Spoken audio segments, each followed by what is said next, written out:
नमस्कार मित्रों, नमस्कार। टीचर प्लस में आपका फिर से स्वागत है। मित्रों, मैं डॉक्टर संगम लाल तिवारी। मित्रों, आज हम चर्चा करने वाले हैं बहुत महत्वपूर्ण विषय पर। कारक प्रकरण में जो विभक्तियां प्रयुक्त होती हैं, जैसे प्रथमा, द्वितीया, तृतीया, पंचमी, षष्ठी और सप्तमी, इनके मूल में क्या कारण है, ये किसको निमित्त बना करके विभक्तियां प्रयुक्त होती हैं, ऐसा मित्रों बहुत कम अभी तक आपने विचार बहुत कम किया होगा। आपको सिर्फ इतना ही पता होगा कि कर्म कारक होने के कारण द्वितीय विभक्ति हो जाती है, अपदान होने से पंचमी हो जाती है। मित्रों, मैं आपको बताने वाला जो हूँ वो एक बहुत बड़ी बात है, और बात महत्वपूर्ण ये है कि क्या निमित्त है विभक्तियों का, प्रयोजक हेतु क्या है, प्रयोजक कारण क्या है। तो आइए देखते हैं। यहाँ पर आप ये स्लाइड है, इसमें विभक्ति के निमित्त बताए गए हैं कि विभक्ति के प्रयोग होने में कौन कौन से निमित्त हैं। देखिए,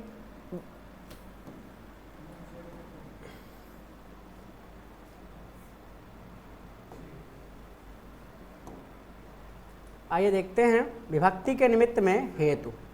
विभक्ति के निमित्त में हेतु विभक्तेः प्रवृत्तौ एतानि निमित्तानि सन्ति।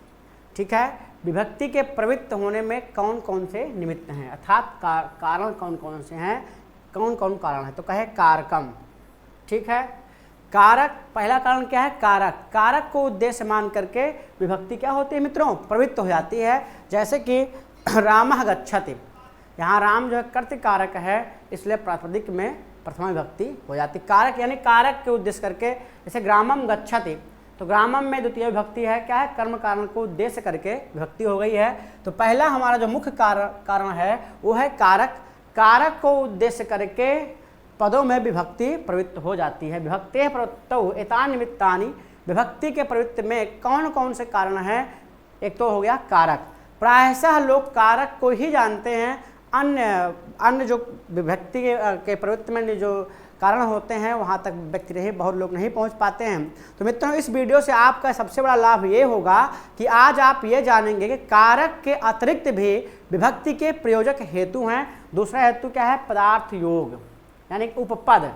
किसी पद को प्रयुक्त करके भी विभक्ति हो जाती है, जिसे आप उपपद विभक्ति के नाम से जानते हैं आप। लेकिन पदार्थ योग, पदार्थ के योग से उपपद यानी उप मतलब समीप और समीप में स्थित जो पद, उसके अर्थ को उद्देश्य करके, उस पद को उद्देश्य करके विभक्ति प्रयुक्त हो जाती है।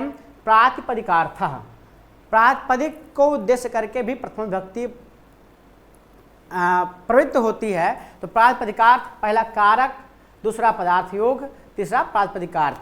चौथा क्या है, स्वास्वामिभावादि संबंध। मित्रों, स्वास्वामिभावादि संबंध में भी ये भी संबंध भी विभक्ति के प्रयोजक निमित्त है, यानी विभक्ति के होने में कारण कहीं ना कहीं है। जैसे कि राज्ञः पुरुषः कर्म प्रवचनीयः। मित्रों, ये कर्म प्रवचनीय भी विभक्ति के प्रवृत्ति में कारण है। कर्म प्रवचनीय के योग में भी द्वितीया, पंचमी और सप्तमी विभक्तियाँ हो जाती हैं। मित्रों, आपने जाना कि विभक्ति के प्रवृत्ति में जो हेतु हैं, जो निमित्त हैं, वो कौन कौन से हैं, कारक, पदार्थ योग, प्रातिपदिकार्थ, स्वामिभावादि संबंध और कर्म प्रवचनीय। इन्हीं को उद्देश्य करके विभक्तियाँ प्रयुक्त होती हैं। ये इतने जो कारण है, इन्हीं कारण से कोई न कोई विभक्ति होती है। जैसे कारक से द्वितीया, तृतीया, पंचमी आदि होती है। उपपद योग में द्वितीया, पंचमी, सप्तमी आदि होती है। प्रातिपदिकार्थ में प्रथमा होती है। ठीक, स्वामिभावादि संबंध में षष्ठी होती है। और कर्म प्रवचनीय के योग में द्वितीया आपकी पंचमी, द्वितीया, पंचमी और सप्तमी। ठीक है, तो कहने तात्पर्य क्या है कि ये प्रमुख हेतु हैं हमारे विभक्ति के प्रयोजक में, विभक्ति के आने में ये प्रमुख कारण होते हैं। मित्रों, आगे देखते हैं, मैंने आपको आगे विस्तृत चर्चा इस पर होगी। अब देखिए, यहाँ मैंने एग्जाम्पल से समझाने का प्रयास किया है। आप जैसे देख सकते हैं कि कारक विभक्ति को उद्देश्य करके कैसे कारक संज्ञाम पुरस्कृत्य या विभक्ति प्रवर्तते सा कारक विभक्ति उच्यते। कहते हैं कारक संज्ञा को पुरस्कृत आगे करके या हो करके विभक्ति जो प्रवर्तित होती, जो विभक्ति होती है, वो कारक विभक्ति कहलाती है।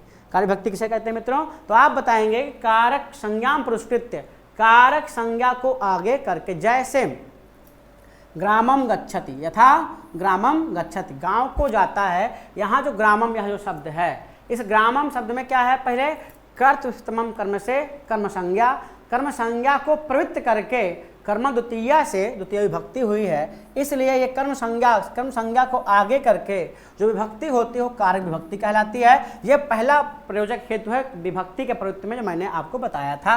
अत्र कर्म कारक संज्ञानंतरम द्वितीय विभक्ति ही उपपद विभक्ति, मैंने बताया था ना पदार्थ योग, पदार्थ का एक पद के अर्थ का पदार्थ योग है उपपद विभक्ति, यानी कि दूसरे पद के समीप में होने से भी विभक्ति प्रयुक्त हो जाती है। जैसे केशांचन पदानाम अर्थेन योगे विभक्ते निमित्तम भवति।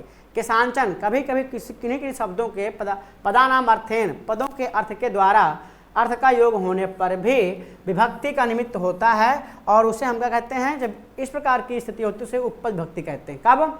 पदों के अर्थ के योग से होने वाली जो विभक्ति है उपपद विभक्ति होती है, उस उपपद विभक्ति के योग में भी हमारी विभक्तियां प्रयुक्त हो जाती हैं। जैसे यथा हरिम बिना सुखम नास्ति। आप देखिए यहाँ ये बिना है, ठीक है, इसके अर्थ को इस पद के अर्थ के योग होने के कारण जो है हरिम में क्या हो जाती है, द्वितीय विभक्ति। बिना पदस्यार्थेन योगात हरि शब्दात् द्वितीय विभक्ति।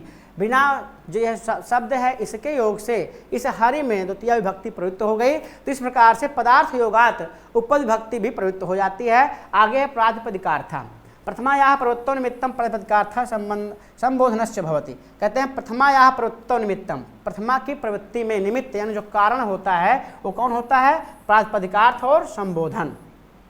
तो जहाँ प्रातिपदिकार्थ होगा वहाँ प्रथम विभक्ति हो जाएगी और संबोधन में प्रथम विभक्ति होती है। जैसे उच्चैः गृहम, हे राम, ठीक है ना। इस प्रकार से जो है हे राम इसमें संबोधन में, ठीक है, और उच्चैः गृहम इत्यादि में प्रातिपदिकार्थ में भी प्रथम विभक्ति हो जाती है। मित्रों मैंने आपको क्या बताया कि विभक्ति के प्रवृत्ति में ये भी कारण होते हैं, इनको आप जानते रहें, पहले से आप इनको जान रहे हैं लेकिन फिर भी आप इनको आप जानिए। देखिए अगला क्या है, स्वस्वामी भावादि संबंध। चतुर्थ हमारा चौथा निमित्त क्या है, स्वस्वामी भावादि संबंध। स्वस्वामी भावादि संबंध में भी विभक्ति का निमित्त, यह संबंध भी विभक्ति का निमित्त होता है अर्थात कारण होता है। जहाँ ये संबंध होगा वहाँ षष्ठी विभक्ति होगी। स्वस्वामी भावादि संबंध पुरस्कृत प्रवृत्ता या विभक्ति ही। स्वस्वामी भावादि संबंध को प्रयुक्त करते निमित्त बना करके जो विभक्ति होती है वहाँ उसमें भी षष्ठी विभक्ति वहाँ होती है। इस प्रकार से राज्ञः पुरुषः कर्म पुरुषनीयः इदम संज्ञापि द्वितीयायाः पंचम्याः सप्तम्याः च प्रवृत्तौ निमित्तं भवति। कहते हैं कि सप्तमी के प्रवृत्ति में, पंचमी के और द्वितीया की प्रवृत्ति में जो निमित्त है, जो कारण है वो क्या है, कर्म पुरुषनीय है। अर्थात कर्म पुरुषनीय यह एक विभक्ति के प्रवृत्ति में कारण है। कौन कौन सी विभक्तियाँ होती हैं, कहा द्वितीया, पंचमी और सप्तमी। द्वितीया, पंचमी और सप्तमी इन विभक्तियों के प्रवृत्ति में हेतु कौन है, कारण कौन है, कर्म प्रश्नीय। यथा वृक्षम प्रति विद्योत्ते विद्युत, ठीक है ना, वृक्षम प्रति विद्योत्ते विद्युत, यहाँ द्वितीय विभक्ति देखिए। और देखिए आ हिमालयात पंचमी विभक्ति, भुवि रामः अधिक उपसर्ग के योग में सप्तमी विभक्ति। इस प्रकार से आपने देखा कि कारक विभक्ति के कारक जो हमारा प्रकरण है उसमें विभक्तियों के प्रवृत्त होने में कितने कारण हैं आपने देखा। ऐसे ही मित्रों मैं एक और छोटा सा वीडियो आपके सामने लाने वाला हूं, जैसे कि कर्तृ कारक में कौन कौन सी विभक्ति हो सकती है, कर्म कारक में कौन कौन सी विभक्ति हो सकती है, करण कारक में कौन कौन सी विभक्ति हो सकती है। आप अपना अमूल 2 मिनट समय निकाल कर देखेंगे तो यह कारक का प्राण तत्व है, कारक का सार तत्व है, जिसे आपने इतने कम शब्दों में आपने जाना कि कारक में विभक्तियों के प्रवृत्ति में कौन कौन से हेतु हैं। धन्यवाद, नमस्कार।